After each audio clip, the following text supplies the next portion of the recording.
സുഹൃത്തുക്കളെ, യാത്രകൾ ഇഷ്ടപ്പെടാത്തവരായി ആരും തന്നെ ഉണ്ടാവില്ല. ഇത്തരത്തിൽ നമ്മുടെ നാട്ടിലെ ഒരു ചെറിയ ടൂർ പ്രോഗ്രാം ഏജൻസിയെക്കുറിച്ച് കുറച്ച് ഡീറ്റെയിലാകും ഇന്നത്തെ വീഡിയോയിൽ നമ്മൾ ശങ്കരനാരായണൻ സംസാരിക്കുന്ന കേൾക്കാം. അതിപ്പോൾ ഞായറാഴ്ച ദിവസം ഞങ്ങളൊരു എല്ലാവർക്കും ലീവാണ്. കോട്ടപ്പുറം ഒരു വനിതാ ഹോട്ടലിൻ്റെ സംരംഭം നടത്തുന്നുണ്ട്. അലിമിൻ്റെ വൈഫൊക്കെ ഉണ്ടായില്ല. അപ്പോൾ ഞായറാഴ്ച ലീവുള്ള സമയത്ത് എങ്ങടേലും ഒരു എൻജോയ്മെൻ്റ് ആയിട്ടൊന്ന് പോകാന്നുള്ളൊരു അങ്ങനെ ഫസ്റ്റിൽ ഞങ്ങൾ ആലപ്പുഴ ബോട്ട് യാത്രയ്ക്ക് പോയി. അതിൻ്റെ ശേഷം തിരുവരാണിക്കുളം ഈ നട തുറക്കുന്ന സമയമാണല്ലോ, തിരുപാർവതി സമയത്ത്. അപ്പോൾ അങ്ങനെ പോയി. പിന്നെ അതിൻ്റെ ശേഷം കൊടൈക്കനാൽ പോയി. പിന്നെ വാൽപ്പാറ പോയ സമയത്ത് കുറച്ചും കൂടി കുടുംബങ്ങൾ കൂട്ടി ഒരു 24 സീറ്റ് ബസ്സാക്കി. അതിന് ശേഷം പിന്നെ ഞങ്ങൾ ഇവിടെ പോയി കൊട്ടിയൂർ യാത്ര, 34 സീറ്റായി. ഇപ്പം നാലമ്പല യാത്രയിൽ പോയി, അത് 49 സീറ്റായിട്ടാണ് പോയി. പിന്നെ അങ്ങനെ കൂടി വരണ്ടേ. ഇനിയിപ്പോൾ ഞങ്ങൾ ആഗസ്റ്റ് 28 ഒരു ഈഷാ ധ്യാന കേന്ദ്രമല്ലേ കോയമ്പത്തൂർ, അവിടേക്ക് പോകാനുള്ള ഒരു തയ്യാറെടുപ്പിലാണ്. എല്ലാവരും ബുക്കിംഗ് ഒക്കെ ഫുള്ളായിരുന്നു. 28 കാലത്ത് പോകാൻ 1 ഡേ ട്രിപ്പാണ്. അന്ന് എല്ലാവർക്കും ലീവാണ്. അയ്യങ്കാളി ജയന്തി ദിവസമാണുള്ളത്. അപ്പോൾ ആ ദിവസത്തേക്ക് തീരുമാനിച്ചിട്ടുണ്ട്. ഈ 1 ഡേ ട്രിപ്പ് മാത്രം അല്ല, 2-3 ദിവസത്തേക്ക് ഉണ്ട്. 3 ദിവസത്തെ പരിപാടി ഇതുവരെ പോയിട്ടില്ല. അപ്പോൾ എന്താ വെച്ചാൽ എല്ലാവർക്കും ലീവ് ഇല്ലാത്തതിന്റെ കാരണത്താൽ ഒരു ദിവസം പരിപാടി. ഫുഡ് കാര്യങ്ങളൊക്കെ അതിപ്പോൾ എങ്ങനെയാ വെച്ചാൽ 1 ഡേ ട്രിപ്പിനൊക്കെ ഞങ്ങൾ ഫുഡ് രാവിലെ കരുതുന്നുണ്ട്. രാവിലെ ഒരു ഇഡ്ഡലി സാമ്പാർ, ഉച്ചയ്ക്ക് ഒരു വെജിറ്റബിൾ ബിരിയാണി. അമ്പല ട്രിപ്പിനൊക്കെ വെജിറ്റബിൾ ബിരിയാണി, അല്ലാത്ത ദിവസം ചിക്കൻ ബിരിയാണി കരുതുന്നുണ്ട്. രാത്രി വരുമ്പോൾ ഫുഡ് ഹോട്ടലിൽ തന്നെ കഴിക്കേണ്ടി വരും.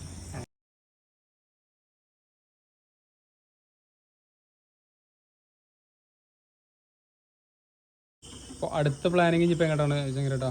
ഇപ്പോൾ അടുത്ത യാത്ര കഴിഞ്ഞ് വരുമ്പോൾ ഞങ്ങൾ ഈ യാത്രക്കാരോട് ഈ യാത്രയെ പറ്റിയുള്ള അഭിപ്രായങ്ങൾ ചോദിക്കും. ബസ്സിൽ തന്നെ ചോദിക്കും. ആ ചോദിക്കുന്ന സമയത്ത് അവർ ഓരോ അഭിപ്രായങ്ങൾ, ഓരോ നല്ല നല്ല അഭിപ്രായങ്ങളാണ് എല്ലാവരുടെ ഭാഗത്തു നിന്ന് വരുന്നത്. പിന്നെ ഞങ്ങൾ ഈ യാത്രക്കാരെ ശ്രദ്ധിക്കാൻ ഗൈഡ് ഉണ്ട്. 2 ഗൈഡ് നിയമിച്ചിട്ടുണ്ട്. 2 ആണും 1 പെണ്ണും. അപ്പോൾ ഈ വയസ്സായ ആളുകൾ അവരൊക്കെ കൊണ്ടുപോകാൻ ശ്രദ്ധിക്കാനൊക്കെ ഞങ്ങൾക്ക് സൗകര്യമുണ്ട്. എന്താ വെച്ചാൽ അവരിപ്പോ കൊണ്ടുപോകാൻ ആളില്ലാത്ത വീട്ടുകാരുണ്ടാവും, അച്ഛനും അമ്മയ്ക്കും പോകേണ്ട ഇതുണ്ടാവും. അപ്പൊ അവരെ കൊണ്ടുപോകാനൊക്കെ ഞങ്ങൾ ശ്രദ്ധിച്ചാൽ അപ്പൊ അവരൊക്കെ നല്ല ഉത്തരവാദിത്വത്തോടെ ഞങ്ങള് കൊണ്ടുവരുന്നുള്ളത് പൂർണ്ണ ഉത്തരവാദിത്വം ഞങ്ങള് ഈ സഹയാത്രയിൽ എല്ലാവർക്കും. യാത്രയ്ക്കും ഞങ്ങൾ ഓരോരുത്തരോട് ചോദിക്കും, ബസ്സിൽ തന്നെ ചോദിക്കും എങ്ങനെയാ പഠിത്തം എങ്ങനെ വയ്ക്കുമ്പോൾ അവരുടെ നിർദ്ദേശപ്രകാരമാണ് ഇപ്പോൾ ഈഷ തെരഞ്ഞെടുത്തത്. ഇനിയിപ്പോൾ ഒരു കൊടൈക്കനാല് പോകണം എന്നുള്ളതുണ്ട്. അത് കഴിഞ്ഞാൽ ഈ കൊടൈക്കനാലിക്ക് ഞങ്ങൾ പോയപ്പോൾ ഇതിൽ പോരാത്ത ആൾക്കാരുണ്ടായിരുന്നു.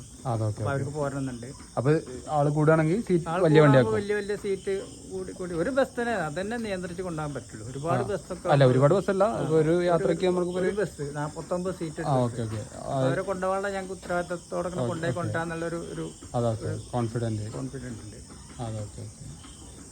അപ്പോൾ അതിനനുസരിച്ച് ക്യാഷൊക്കെ കാര്യങ്ങളൊക്കെ അപ്പോൾ അവരുമായിട്ട് അത് ഞങ്ങൾ ഇങ്ങനെ ഈ ബസ്സിന്റെ ക്യാഷും ചെലവിന്റെ ക്യാഷും കൂടി ഞങ്ങൾ ഡിവൈഡ് ചെയ്തിട്ട് ചെറിയൊരു ലാഭം എന്ന് എടുത്തിട്ടാണ് കൊണ്ടുപോകുന്നത്. ആ ലാഭത്തിൽ നിന്നാണ് ഞാനിപ്പോ ഈ പറഞ്ഞത്. ഗ്രൂപ്പിലുള്ള എല്ലാവർക്കും മെമ്പേഴ്സിന് ആർക്കെങ്കിലും ചെറിയൊരു ആസ്പത്രി കേസൊക്കെ വരികയാണെന്നുണ്ടെങ്കിൽ അതൊന്ന് ചെറിയൊരു വിഷം കൊടുക്കാന്ന് വിചാരിക്കണം. പിന്നെ ഞാനിപ്പോ ഇങ്ങനെ ഒരു റെസ്റ്റിലാണ്. ഞാനിപ്പോ ജോലിക്കൊന്നും പോകാൻ പറ്റാത്തൊരു സ്ഥിതി. അപ്പോ ഞാനിപ്പോ ഇങ്ങനെ ഓരോരോ ചെറിയ ടൂർ പാക്കേജ് ഞാൻ ആദ്യം പോയിരുന്നതാണ് ഈ ടൂർ പാക്കേജിന്റെ കൂടെ ഒക്കെ. അങ്ങനെ ഒരു പരിചയമുണ്ട്. അതുകൊണ്ടാണ് ഇപ്പൊ ഈ ഫീൽഡിലേക്ക് ഇറങ്ങാൻ കാരണം. കുഴപ്പമില്ല, എല്ലാവർക്കും നല്ല അഭിപ്രായം. പോയോടത്തോളം എല്ലാവർക്കും നല്ല അഭിപ്രായമാണ്. നല്ല എൻജോയ്മെന്റ്, എല്ലാ കാര്യങ്ങളും നല്ല. നമ്മളേക്ക് കാറ്ററിംഗ് സർവീസ് ഉണ്ടാവുന്നുണ്ട്.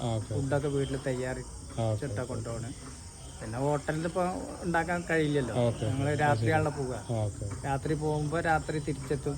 ഇപ്പോൾ 1 ഡേ ട്രിപ്പ് കയറുമ്പോൾ രാത്രി ചില ദിവസം രാത്രി തന്നെ പോകും. അല്ലാതെ രാവിലെ 4 മണിക്ക് പോയാൽ രാത്രി ഒരു 12 മണി തിരിച്ചെത്തണം. അപ്പോൾ എല്ലാവർക്കും സൗകര്യം. പിറ്റത്തെ ജോലിക്കും പോവാം. ഞായറാഴ്ച ദിവസം ശനിയാഴ്ച രാത്രി ആണെന്നുണ്ടെങ്കിൽ ജോലി കഴിഞ്ഞ് വന്നിട്ട് പോവാം. പിന്നെ ഞായറാഴ്ച ലീവാണ്. പിന്നെ ഞായറാഴ്ച രാത്രി 12 മണി തിരിച്ചെത്തും. പിന്നെ നല്ല ഡ്രൈവറൊക്കെ നല്ല പരിചയമുള്ള ആൾ തന്നെ ഡ്രൈവർ. അങ്ങനത്തെ തെരഞ്ഞെടുത്തിട്ടുണ്ട്. കുഴപ്പമില്ല. ഇപ്പോഴത്തെ ഇത് പോയോടത്തോളം എല്ലാവർക്കും നല്ല അഭിപ്രായമാണ്. അതുകൊണ്ടാണ് ട്രൂപ്പ് ഒന്ന് വലുതാക്കാന്ന് വിചാരിച്ചിട്ട് അതിനൊരു പേര് നിർദ്ദേശിച്ച് സഹയാത്ര എന്നുള്ള പേര് നിർദ്ദേശിച്ചു. കുഴപ്പമില്ല, പോകുന്നുണ്ട്. എല്ലാവരും നല്ല സപ്പോർട്ടായിട്ടാണ് പോണത്. ആർക്കൊരു എതിരില്ലാത്ത ഇതിൽ. അപ്പം ശരി.